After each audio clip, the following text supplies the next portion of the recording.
Welcome to the Livfiit Listens podcast, a safe space of growth, personal development, and overall wellness with your host, Olivia Catania. Diving into the realms of all things health, conscious living, mental expansion, and much more, this podcast is designed to help you evolve into your best self and live fit. Let's get into the show.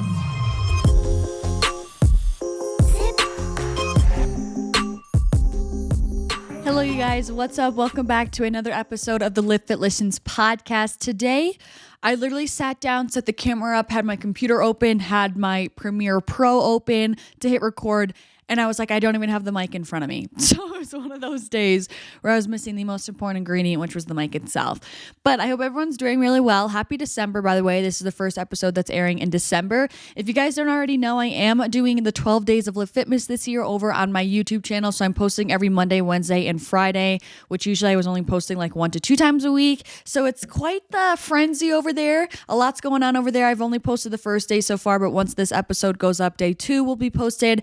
And basically, I had the inspiration to do this. It's the 3rd annual one. And a couple of years ago now, I had this, I don't know if you guys remember, like the 25 Days of Christmas on ABC Family. Like growing up, that was such an iconic part of my childhood where you would like be so excited to see what Christmas movies were airing when and all that sort of stuff. So that was basically the inspiration for the 12 days of Live Fitness because I'm not insane. I can't post 25 YouTube videos in 1 month.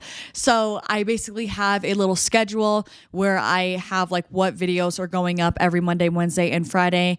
And I can actually link that in the show notes as well. So you can click on that and you can know what to expect, know what videos are airing and when they're airing, so you can kind of get excited for them and have a little watch party. For my gratitude for today, I'm really thankful for arts and crafts. Last night, one of my good friends and my sister and I, we painted little Christmas ornaments. And first of all, if you need like a fun, cute, whether it's like a date night idea or something for a girls' night, it was so much fun just to get like crafty. And we had some glitter glue, and then all just different types of paints. And it was so fun. You can look up little ideas on Pinterest for just ornament paintings. And it was so fun and so therapeutic. And I just have been loving little arts and crafty things lately. And it made me want to actually try to paint like on paper and just have fun with it. So that's what I'm thankful for today is arts and crafts.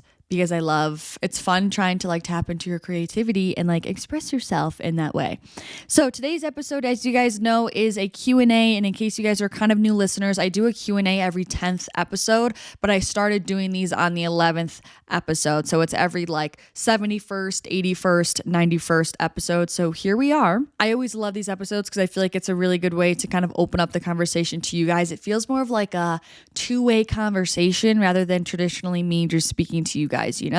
So I put up a little question box on my Instagram, and that's where I'm getting all these questions. So if you don't already and you want to have the chance to send in a question for the next Q&A, be sure to follow me on Instagram. It is at Livfiit. So very first question I got was, what's something you tell little Liv about the future? I thought this was such a cute question. I would honestly tell myself, you get to live a version of the life that you've always dreamed of.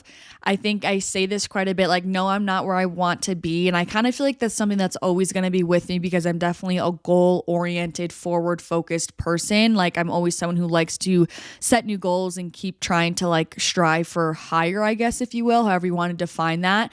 So I wouldn't say I'm like living my all-time dream life because I'm constantly refining what my dreams and goals are, but I'm definitely living the direction and the version and theme of life that I've always wanted to live. Like I'm working for myself. I'm pursuing Livfiit full time. I have a very creative job.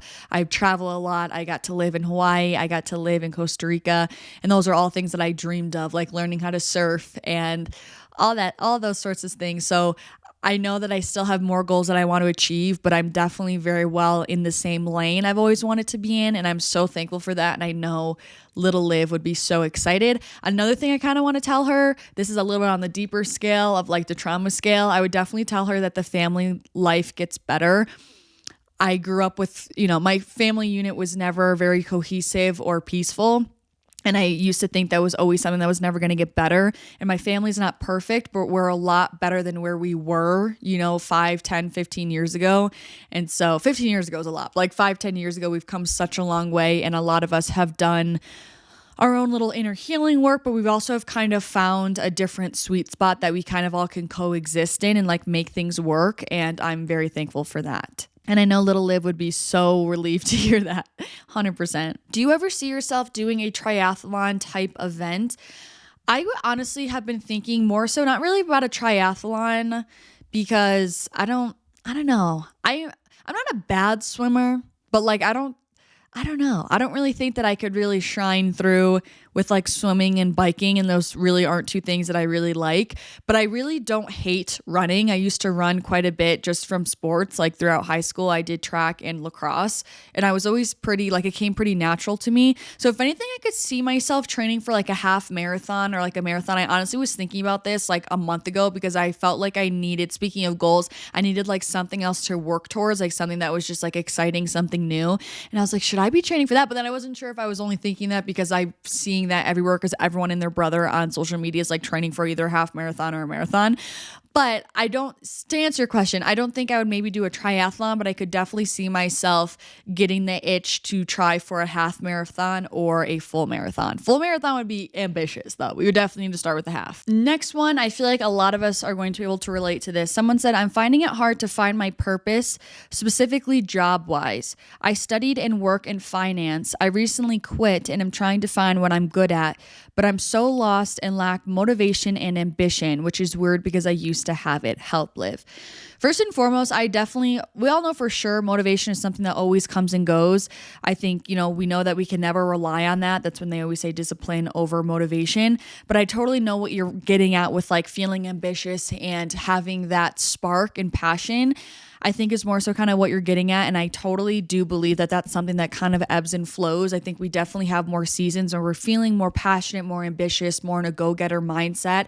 Like I could totally relate. I feel like right now I'm in that period of my life where I have lost that. I don't have the potency of passion and spark that I have had in other phases of my life. And I do just think it's just that, a phase. I think you kind of need to wait it out. I think you need to have grace with yourself and know that you can't be on 24/7, 100%.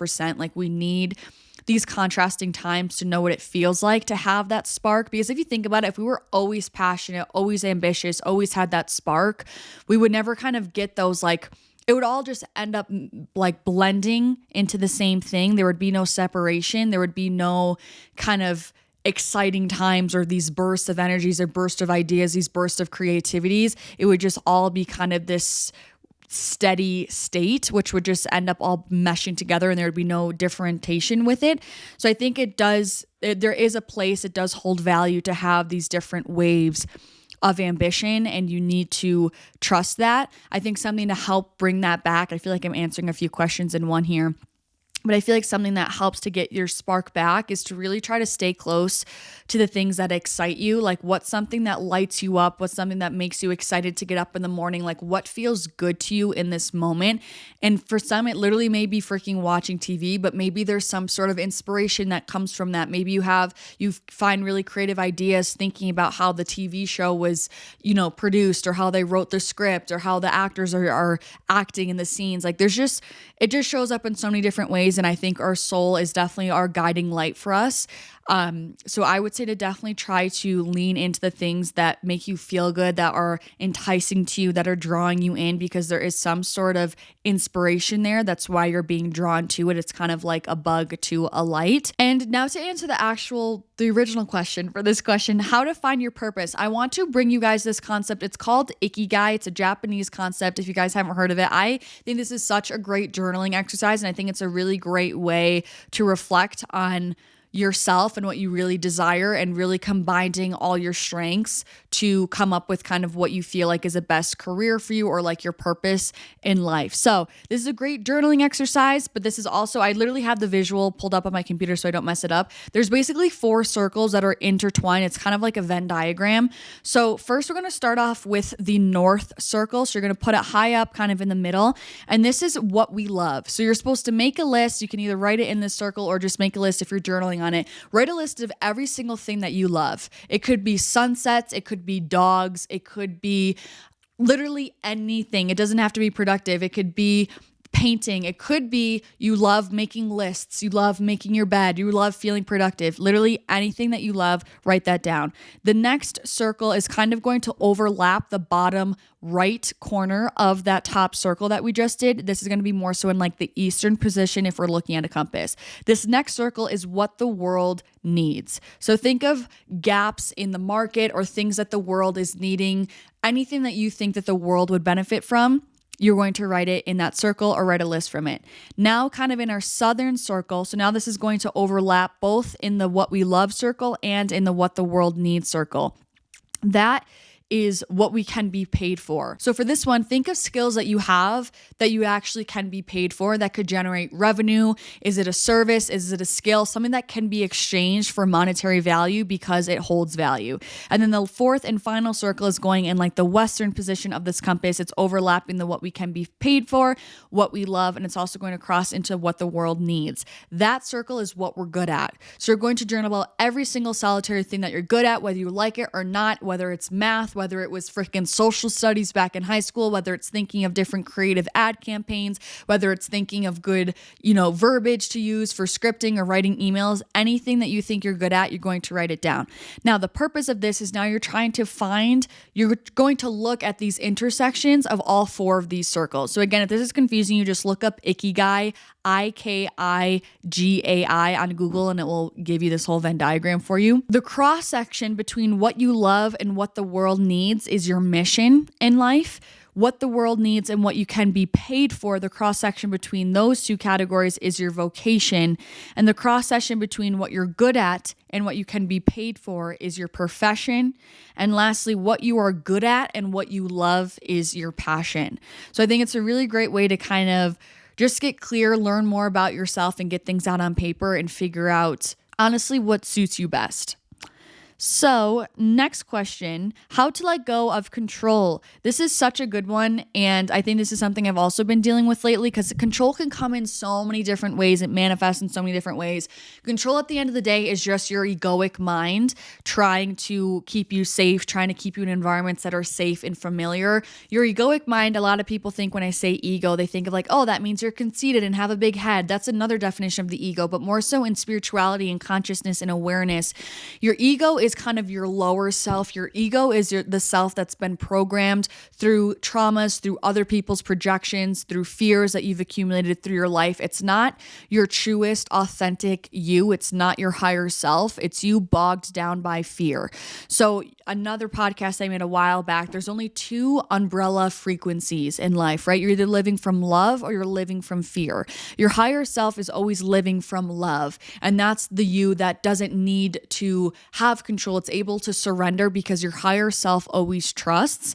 Whereas your ego, they're always living in the frequency of fear. And where there is fear is when you need to find your sense of control. If you didn't fear how things are going to pan out, you would not feel the need to control things because you would trust, you would already know in your heart of hearts that you got it covered. It's like how you feel like when you're traveling with your parents or your boyfriend. It's like you're not even worrying about the right direction to go because you know for a fact someone else is telling you where to go. This is such a perfect example.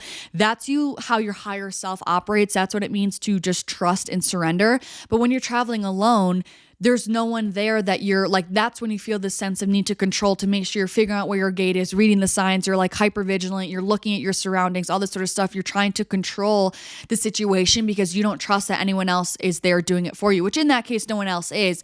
But I guess in this analogy, your parents or your boyfriend that you're traveling with or whoever, your partner, they're symbolizing God, they're symbolizing the universe, they're symbolizing the higher power, they're symbolizing the effortless essence, the effortless flow that comes with the flow of the universe, because that's just how it works. So I think step number one to letting go of control is really doing what you can to release your egoic mind and affirm to yourself that you don't need to live in the frequency of fear and that you can live in the frequency of love. You can trust, you can surrender. There were some really big seasons where I was really struggling to really let go of control. And the biggest thing for me was just affirming myself every day. If I had very spiraling thoughts of anxieties and fears or really frustrating that things weren't going a different way or being very anxious of what if things don't go this certain way. Step one is always to have self-awareness of understanding this is how I'm thinking so that you can make a change. And so step two was then always affirming myself. I'm living from a lower vibration. I'm living from my ego. I'm trying to control. That's not our responsibility. There's always going to be things outside of our control, and that is always only up to the power of the universe. It's not in my hands. There's another great quote that's like, if it's out of your hands, it deserves out of your mind as well. Meaning it's not in your control, if you can't do anything to change it, it deserves to also take a place out of your mind. There's no worth stressing about it. There's no worth trying to be anxious of trying to control it, because you can't control it anyway. So why is it taking up space in your brain? It's just a waste of energy. Speaking of purposes, next question is, what do you feel like your life purpose is? I feel like a few different things, but actually if you guys are into human design, I definitely recommend looking up your human design and trying to read into that. I'm a generator, which literally means like my purpose. It really tells you. Actually, speaking of which, circling back, if you're struggling to find what your purpose is, please look up your human design. It tells you so much about your soul. It's kind of like your soul's birth certificate, or like your soul's thumbprint, essentially. And it's kind of has to do with like astrology. You have to put in like the date you were born and the time, but it really tells you like just your soul's map of like what's best for your soul during this time on earth, essentially. And there's different types of human design, and so it basically speaks on behalf of what your purpose is, and it's crazy how much I resonated with it.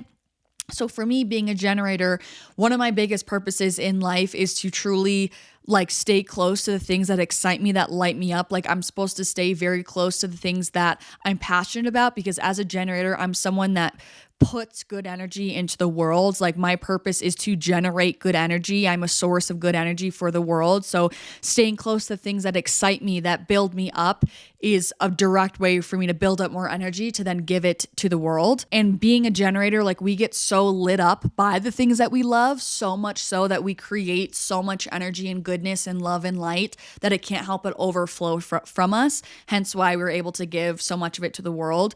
So technically speaking, my purpose is to stay very close to those things, which I think makes so much sense for me, because that's like totally how I've lived my life up until this point, whether it's like being called to travel to certain places, or what content I felt called to produce, or just staying close to this brand that always made me feel so passionate.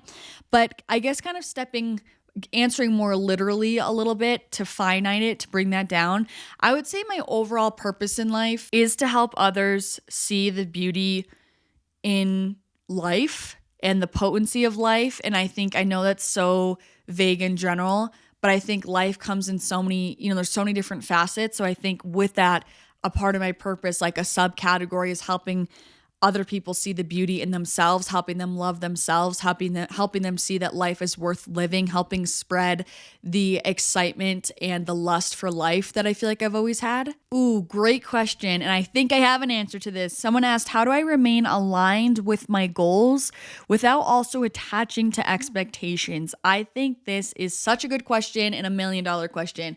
The first thing that came to my mind when I saw this question, I think it totally comes down to you focusing on your inputs. I think goals are really great because it gives you a direction, right?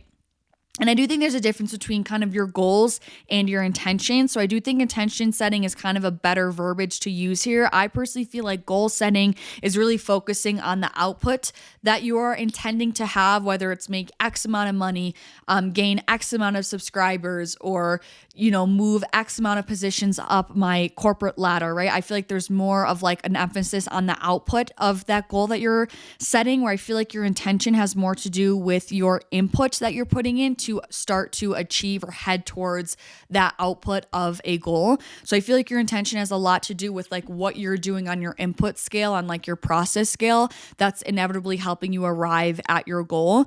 But so what I would say to help you remain unattached to your expectations is to always focus on your process rather than being so caught up with what your outcome is. There's kind of two sides to the same coin if you look at it. When you are trying to set a goal, yes, there's a certain outcome to things, but you can only get there with a certain sequence of systems of process to get to that point. So without the process, you can't get to that goal. And without the goal, you don't know what process to put in place to get there, right? So it's two sides of the same coin. You need it. You need both. But so there's kind of two ways to look at the same exact thing. And so instead of focusing so much on your expectations of your output of the result, instead switch that and look on the other side of the coin and just simply focus on your process that you've instated to get there, because theoretically, inevitably, you will arrive at that point, given you're really fully focused on your process and giving your best and doing your best work in your process. You're inevitably going to get there.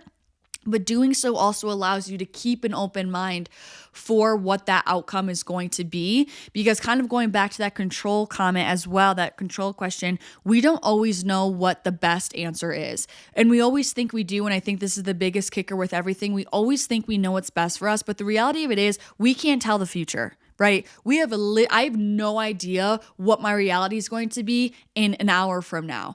I have a good idea based on pattern, but there's definitely opportunities for just really freak events to happen, or accidents, God forbid, anything. So much can change literally in an instant. My phone could ring telling me completely different news. I can get an email in the matter of an instant, right? So we do not know what the future holds. So we always think that we know what's best, that we need to achieve this goal. But you need to understand that we don't know if that's actually the best option. We also don't know if we need that outcome right now or if we need to learn a lesson first. Like, everything is always so divine. There is a path for all of us. I'm not entirely sure if it's like laid out from the day we were born, but there is a reason for everything, and there is a certain flow for everything. So if you just focus on your process, that's you controlling your controllables. We cannot always control what the outcome is, and that's honestly a blessing and a good thing, because we don't always know what the best outcome is, because we may need to learn a lesson right now, even if we don't always want to. We may need to have a smaller chunk of that goal arrive to us first so we can get acclimated and then be ready to take on that reward of the new goal, because maybe new responsibility comes with that bigger goal, or maybe something even better than we could ever imagine is coming for us. But the thing is that we don't know. So you just need to stay focused on what your process is, control your controllables, and leave the outcomes just completely open. And you have to trust and surrender that what's meant for you is going to find you, that checks and balances are a huge portion of this life. Your work ethic will be reciprocated, maybe not tomorrow, maybe not when you're expecting the goal to be completed, but eventually your work ethic will always be reciprocated to you, and you need to trust that, and you need to trust its timing. What is one thing you wish you knew before starting your podcast, working on launching soon? Yay, I love that for you. That's so exciting. I would say my biggest thing is I just wish I knew more of the like analytics side, or like you need something called a podcast provider that essentially that's where you upload your podcast, and then there's an RSS feed, and that's like what disperses it to like Apple Podcasts, to Spotify, Google, all that sort of stuff. So I would say I wish I just knew more about the different options for a podcasting provider. I just didn't really understand.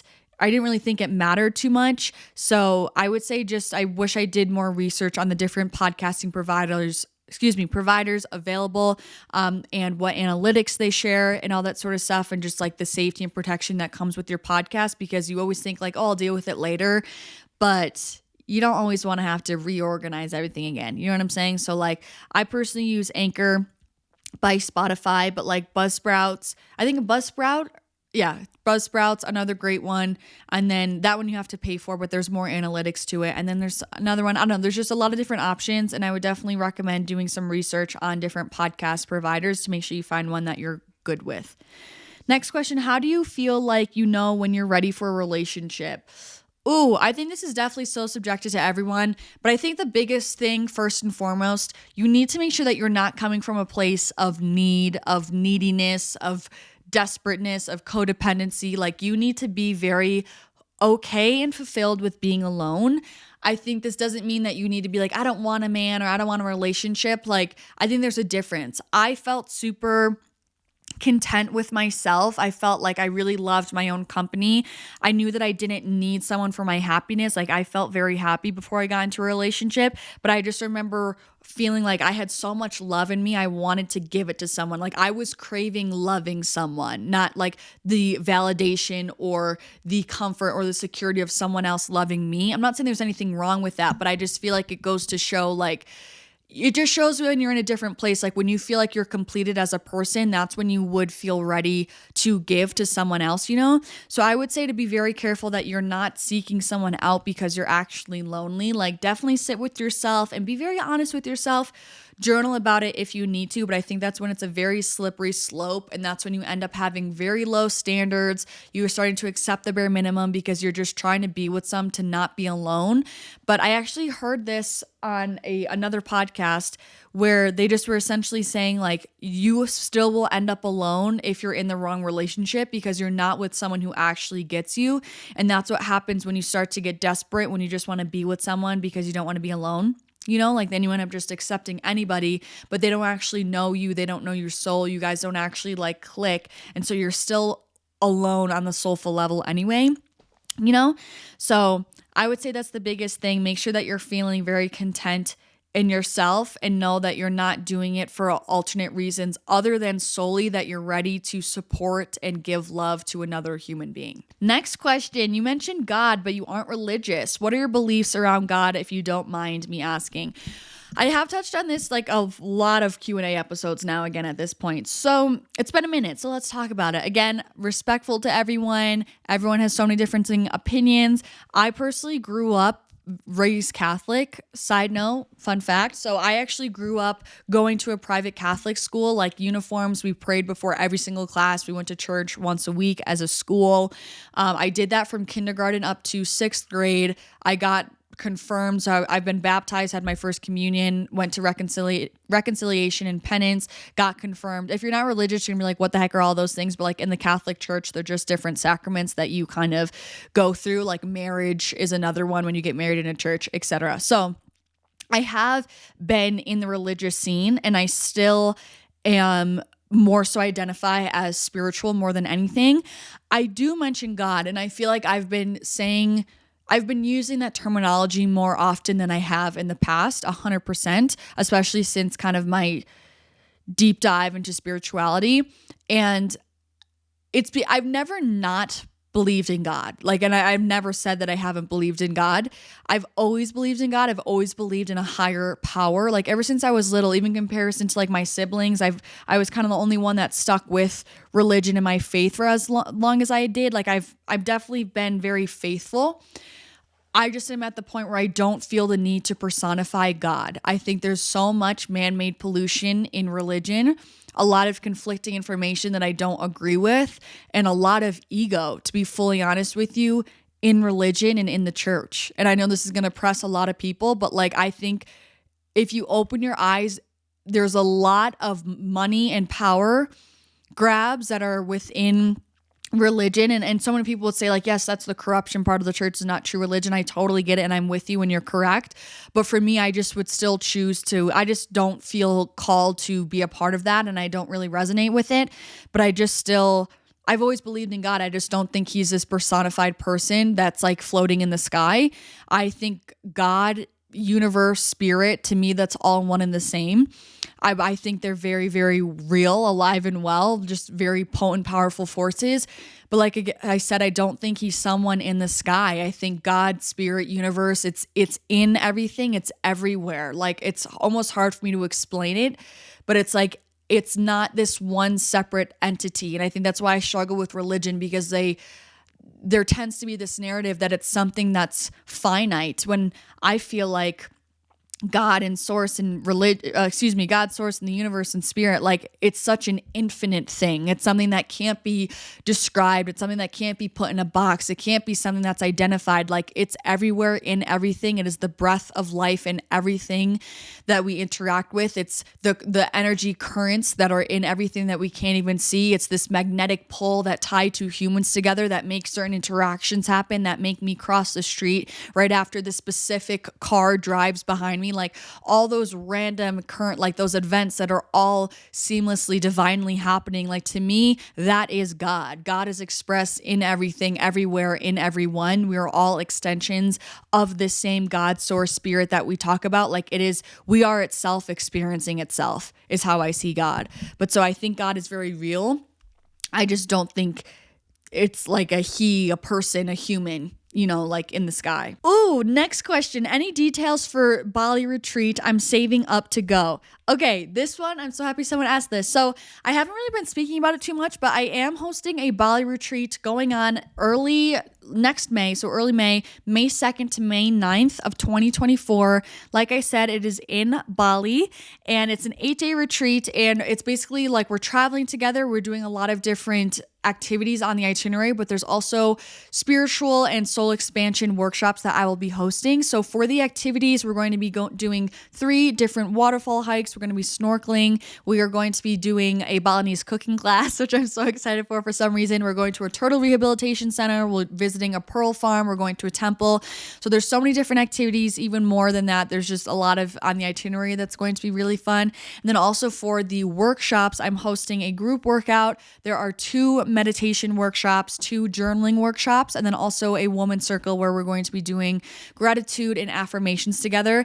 And all of that is involved in the ticket price. So all of the activities, all of the accommodations, all of the workshops, and some meals, and also airport transportation to and from upon arrival and departure are all included in your ticket price. What's not included in your ticket price is your airfare, some meals, alcohol, any insurance, but everything else is included in your ticket price. And there also are payment plans available on the site. Only 25% of your ticket price is actually due upfront to reserve your seat. At the moment, we do have 12 amazing girls that are coming on this retreat, and I'm so excited. So we still have a few spots remaining if you would like to join us.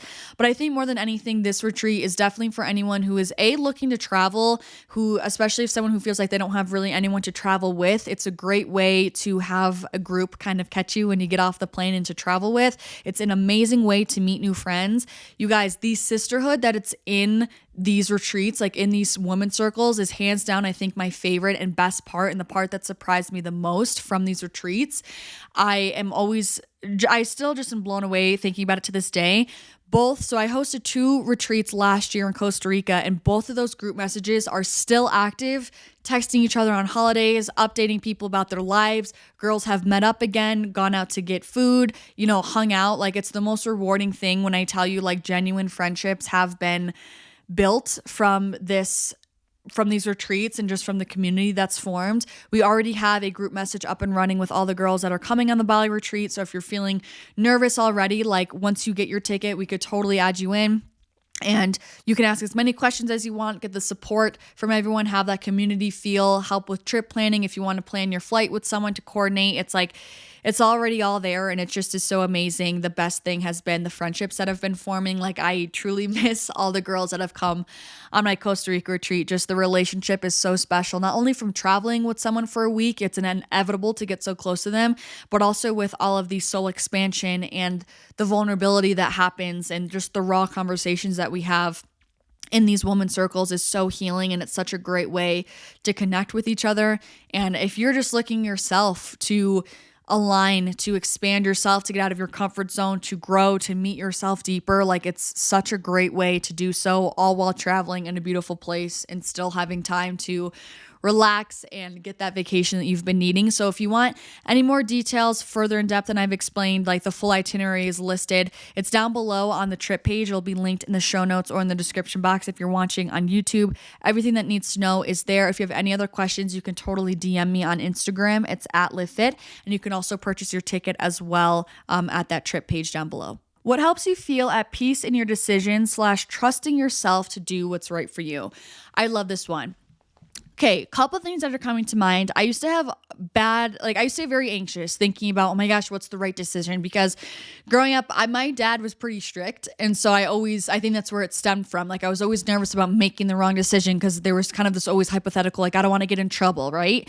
But obviously as you get older, like you're making your own life decisions. Like no one's going to yell at you for it. You know what I mean? Like you're not going to get in trouble for it. Like it's your own life. There's technically no right or wrong answer. So basically what helped me with my decision making was I just used to I would tell myself even now to this day, like this decision is not banking on someone's health or life. Like this isn't a life or death situation.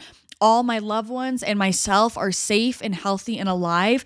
These decisions really aren't that major of a deal. All that actually matters is okay. So there's no need to like make myself sick or worry myself beyond end about making the right decision. Like at the end of the day, everything that matters is okay. So this really isn't that big of a deal. That's step number one, to kind of rid myself of the anxiousness, because you perform better. I don't care what it is, whether it's decision making, your creativity, being in the workplace, you work better when you're not anxious, because your brain can actually get rid of those clouded thoughts and you can actually focus on your solution, on your action step, rather than being so clouded by that anxious emotion that does nothing but, make you jittery. And then the second thing that always helps me is there really isn't a right answer.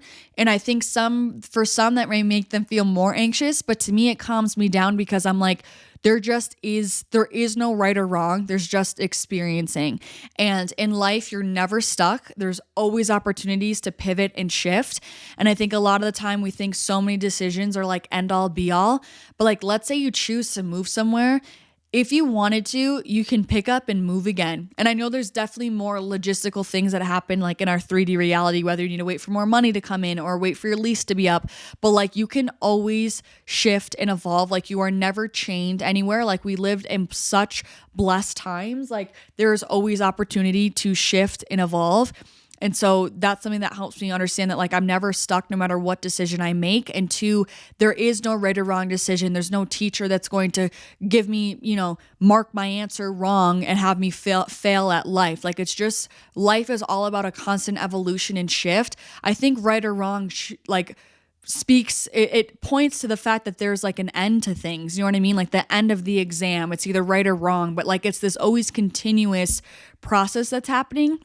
And so a part of me doesn't really believe in right or wrong decisions. And I think you just have to trust that once you lean into this decision that feels right to you, like you were always meant to make that decision. Like you are where you are for a reason. You're meant to be where you are. And trusting that, I think, helps so much just to rid yourself of that anxiety of those worries. And your gut always knows what's best. And again, you're either experiencing something right now because it's truly what's meant for your highest good, or it's a lesson for you to be learning from. Like that's really the only two viewpoints that you can look at life through. So that's what I mean when there's no real wrong decision. Like even for me, speaking on this, actually a great example. I lived in Costa Rica for like 5 weeks on my own. Looking back now, I'm like, would I have done that again? Honestly, no. To be honest, like super beautiful place, but I don't think that was a great place for me to have solo traveled alone, because it was already such a remote place. And so I really struggled while being there. Like I didn't really have like, best time of my life. I wouldn't really describe it as that. So looking back now, would I say it was the wrong decision? No, but what I say was like the best decision I made for myself, for my highest self. Not really that either, right? But at the same time, it's like I learned so much and I grew so much and I evolved so much and I just learned something, right? And so that would be a perfect example where you could be like, oh my gosh, should I make the wrong decision? I still don't think I did. I learned something from that. And so now you just kind of roll with the punches and you shift and you evolve and you move on. And I think that's what helps me have more peace with my decisions, is knowing I'm right where I'm supposed to be and things are always constantly shifting and evolving and things aren't at an end for it to be wrong. You're just simply rolling into the next stream of decisions. Advice for students far from home. I did not like college, you guys. I would say I went to school like 4 hours away from home. FaceTime, call your people. I know that sounds so obvious, but like it goes so far. Like FaceTime your people, call them, do little cutesy things, like even freaking writing letters. Like where did that go? I loved that. Like have your parents send you something in the mail. You mail them a little postcard or a note or a letter, like things like that. I think go a long way and help you feel very cared for. Best time of day for a workout / length of workout per day. Sis, this is totally subjective. The best time of day to work out is the time of day that you're actually going to go and be consistent with it. 10,000%. For me, that's the evening. That's what works with my schedule. That's what allows me to go. That's what it gives me kind of a break in the middle of my day, like between editing a little bit. So I think it's 100% the time of day that makes you work best, that helps with your productivity levels in the rest of your day, where you feel energized enough to have a good workout in. It's totally trial and error, and it's so subjected to each individual. For some people, they love working out in the morning. It sets themselves up for so much more success throughout the day. For me, I find as of now, when I go to the gym in the morning, I end up taking longer because I like to take my time in my workouts, but then it pushes me back from starting work for the rest of the day. And then it really impacts my productivity for the rest of the day. And also I like to have a couple meals in me. I feel stronger when I lift, when I have some meals in me. So that's why I personally like to lift in the afternoon. So super subjective, definitely recommend trial and error. And length of workout per day, again, totally depends on your goals. Sometimes my workouts are only 20, 25 minutes, and sometimes they're an hour and a half to 2 hours. So it depends on what you're doing. It's not about this magic number of how long you should be working out. It's more so about your quality, what your intensity is like during your exercise, and actually having a high quality workout that goes way farther than how much time you're spending in the gym. In what ways do you think you've changed this past year? I love this question. This would be such a good journaling question. In what ways do you think you've changed over this past year? The biggest thing that's coming to mind, I feel like I've shifted a lot kind of in my personal life. Like I feel like I've become like maturing. I feel like I've become a lot more responsible, a lot more aware of more things from my childhood and how I want to move forward as an adult. I feel like my values have shifted as well as an adult, as in the kind of adult that I want to be, the kind of human I want to be. And yeah, I feel like that's very generalized, but very like kind of small things in my personal life. But I just have had a lot of different perspectives that I have wanted to make a shift in how I act, how I show up, etc. But I would say overall, I've become a lot more responsible this year with smaller things, with like cleanliness, timeliness, even more respectability, like just because of purely different perspectives that I've had. How do you know when to pull back from calorie tracking? I find myself binging if I don't.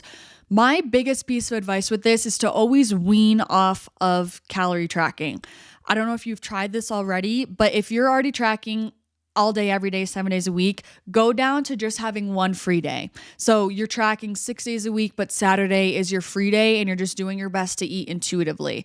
Wait till you kind of feel like you've had a good grasp on that day. You've been making very mindful decisions. You're listening to your hunger cues, etc. Then maybe try to go, okay, now I'm going to go Saturday and Sunday without tracking, but all throughout the week, I'm going to be still tracking. And then the same thing, just kind of continue that pattern where you're slowly weaning off of it, where you're able to keep those same habits from when you are tracking to not, / it gives you time to just practice trying to listen to your hunger cues, trying to listen to your intuition, and just simply being more mindful of what to eat. Advice for setting manageable and realistic intentions for the day / week. I just touched on this on my most recent YouTube video. It was Live Fitness Day 1. I did a whole video on goal setting, by the way. It was totally a podcast-esque YouTube video. So if you guys like the podcast, you'll probably like that YouTube video. But I run through like all my goal setting for 2024, and I talk about a big problem that I always used to have was I always end up biting off more than I can chew, and like setting these, like writing a huge list of all these goals for all these different categories for the year. And it just is always kind of like too much and kind of unrealistic. And sometimes I even have that problem when it comes to like my day-to-day to-do list or intentions, etc. So I would just say you have to know yourself. And I think this comes with just gaining more self-awareness. When I say think about what you're thinking about, like take a second to reflect on how you work throughout the day, what you've gotten done for the day, and think about, okay, this is where I'm at right now. Try to only expand on that productivity or whatever, just a couple notches, right? Look at where you are now, how you're performing now, what you're doing now, what your capacity is now, and thinking about how you can slightly kind of scale that up. And I think that's a great way to figure out what's actually realistic and manageable for you in that week, because it's obviously so going to be so subjective from me to the next person. It's kind of the same thing in the gym. It's like you need to understand, okay, right now I'm doing 135 squats. I'm not going to randomly the next day be like, okay, I'm going to really try to hit 215. It's like, that's just unrealistic. So at that point, you're like, okay, I'm going to add 5 or 10 more pounds on my squat next week. That would make more sense, right? So it's kind of that same theory of knowing where you're at right now with your awareness and reflection, and then stepping that up just like a couple notches. It's the same thing when it comes to writing or to-do list or intention settings. Next question, kind of piggybacking off that. This is a great one. I hear you say set your intentions really often, but don't really know how or what to look out for. Kind of touched on this previously with the goal question.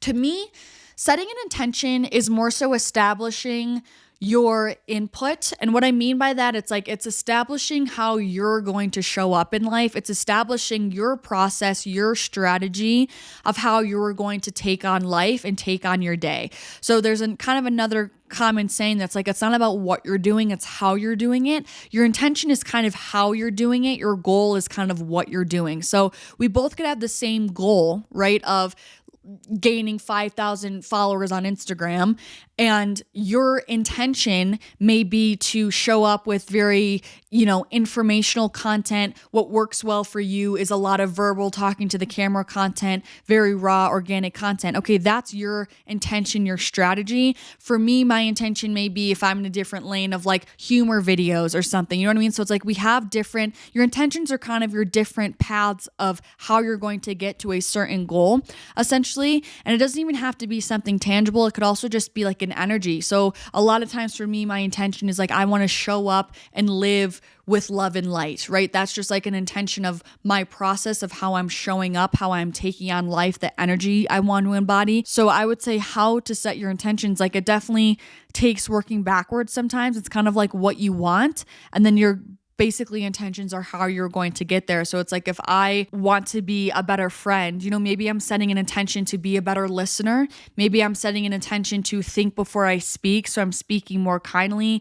Maybe I'm setting an intention to be more thoughtful in the space when I'm around my friend, so I can hear different things that she needs and I can surprise her with these things or emotionally give her these needs, etc. Does the change in season affect you? If so, how do you deal with it? If not, how do you avoid it? Change of seasons 100% affect me. If you know me, I'm definitely like a sunshine summer girl through and through. How I deal with it is I really try to think of the things that I like about winter and the colder months and try to appreciate the beauty in it and also appreciate what its purpose is that it's serving.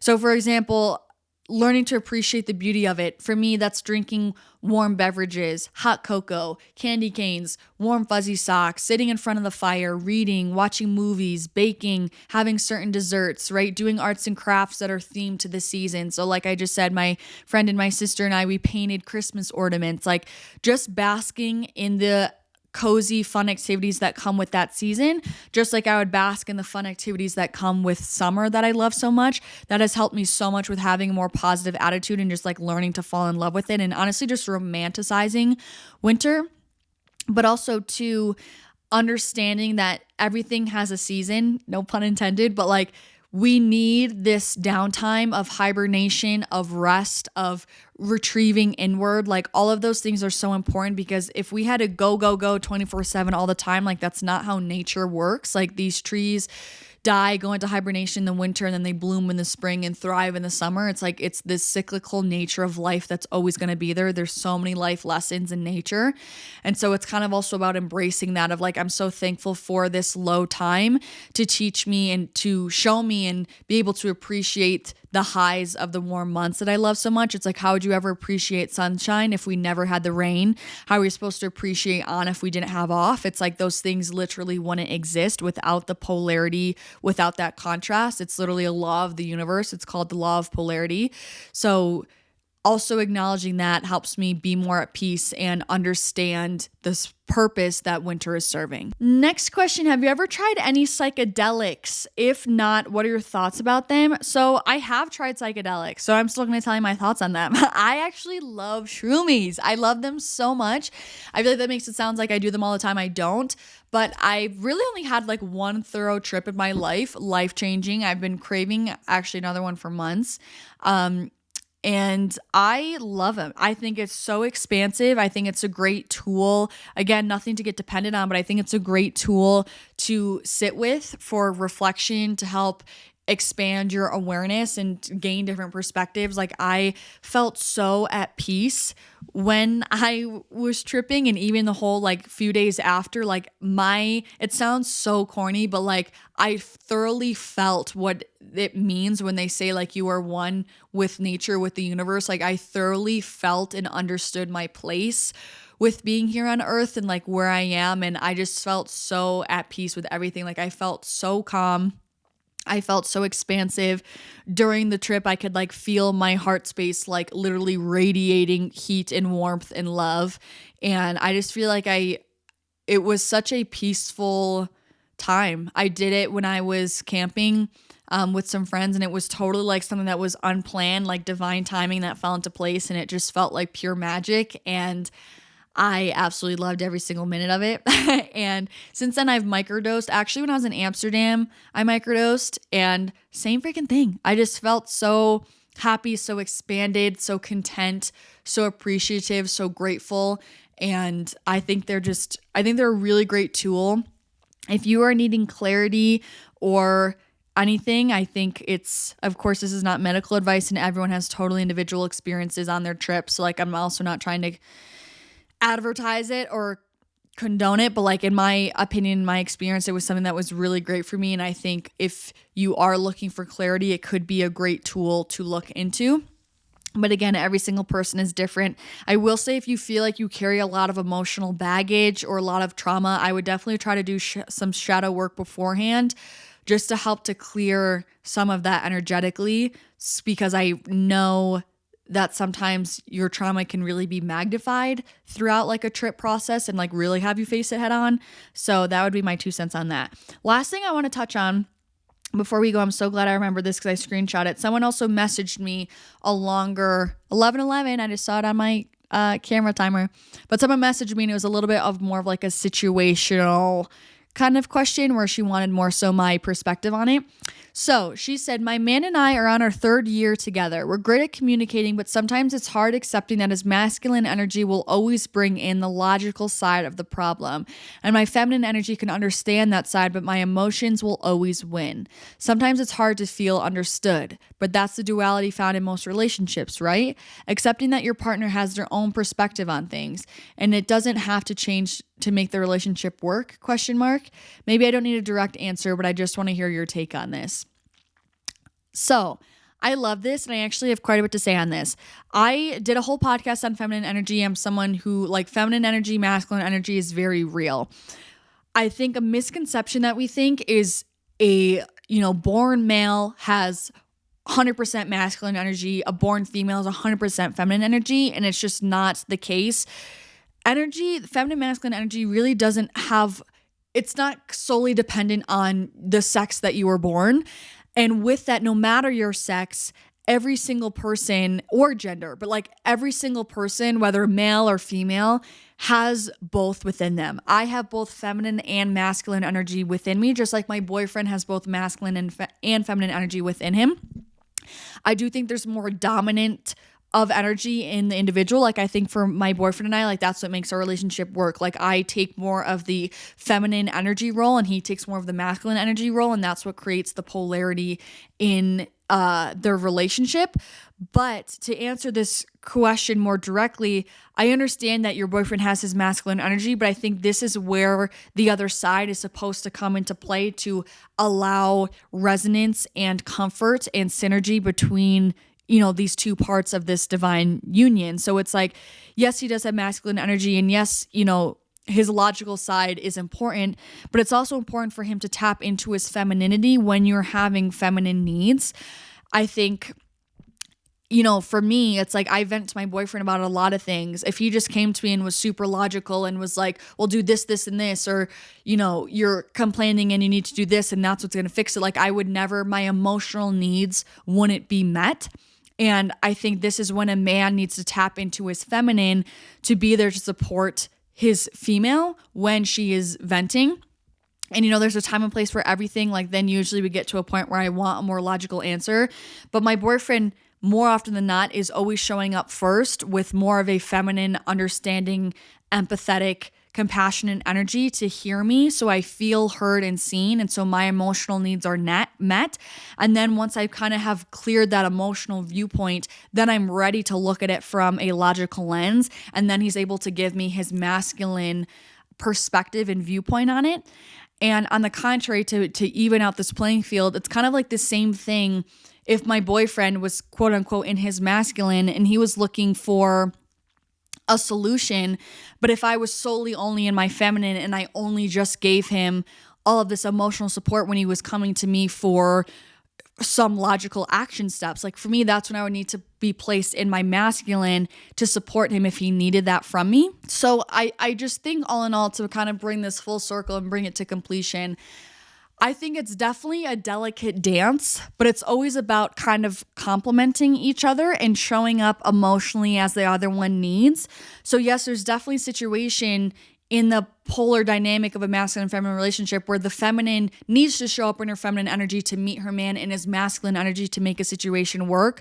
But there's also definitely a lot of times where the feminine needs to show up in her masculine and the masculine needs to show up in his feminine to make the other person feel heard and understood. It's kind of like a connection point.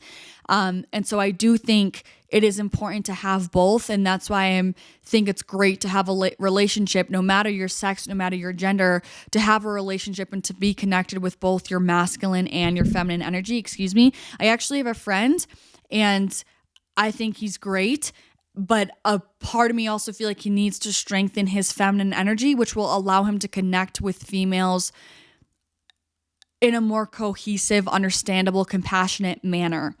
So all in all, I just do think that you do need both. There's times where the contrasting dynamic is what makes it work, but there's also times where there needs to be mirroring energy, I want to say, or synergistic energy, I want to say, to meet each other. So you actually feel heard and seen first, and then you can kind of combine your power of a masculine viewpoint, of a feminine viewpoint to move forward. That's personally my opinion on it.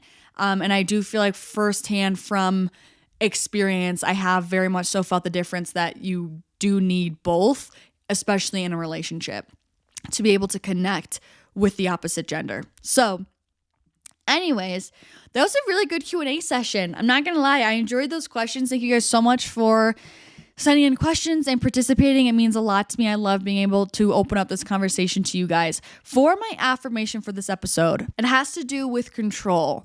And it is, I release the reins of control and focus on all that lies within my own hands. I release the reins of control and focus on all that is in my own hands. Just to remind us to release all the things that are not in our control. We don't need to worry about it and just focus on your own controllables. Focus on the things that you can control. Thank you so much for watching or listening. If you are watching on YouTube, don't forget I am recording all these podcasts and they are available on YouTube. It's just at the Livfiit Listens podcast on YouTube. If you guys enjoyed this podcast and are wanting to support it in a way that's completely free to you, you can either screenshot this, post it on your story, share it with a loved one, a friend, a family member, or you can leave a rating or review. It always really helps to help this podcast grow and reach more people and impact more lives, which is always the goal. I also want to say thank you so much. I'm so happy I remembered this, to everyone who has been listening to this podcast for the past year. Spotify Wrapped came out and it's always just so warming and rewarding to see like all you guys listening and like all you guys sending me being on your top 5 podcasts and all this sort of stuff, being top 1% listeners. Like, it means the absolute world to me. This is truly my passion project, and it means so much to me that you guys are actually listening on the other end and allowing me to express myself. Like, I appreciate your guys' support so much. It goes such a long way and I'm forever grateful. So I'm sending you guys so much love, and hopefully I'll see you next week in the next Epi. Peace out.